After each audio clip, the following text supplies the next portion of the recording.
अस्सलामुअलैकुम नाज़रीन, परवाज़ न्यूज़ के साथ मैं हूँ सुनीता हमीद। गुजरात PFUJ के सदर GM जमाली और सेक्रेटरी जनरल राना मोहम्मद असीम की कॉल पर गुजरात यूनियन ऑफ जर्नलिस्ट के ज़रिए तमाम सीनियर एंकर अशर शरीफ के कत्ल के खिलाफ फारा चौक गुजरात में एहतजाजी रैली निकाली गई। रैली की सदारत GTUJ के सदर ताहिर जमील सियाल ने की, जबकि जिला भर की सहाफ़ी बरादरी ने रैली में भरपूर शिरकत की।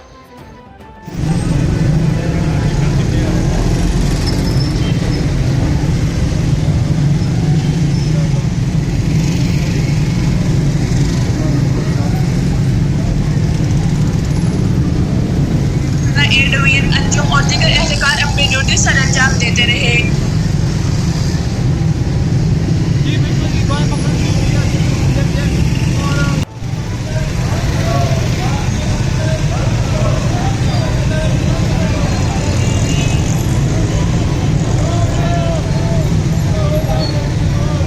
रिपोर्टर शाहजेब अली शबी, गुजरात।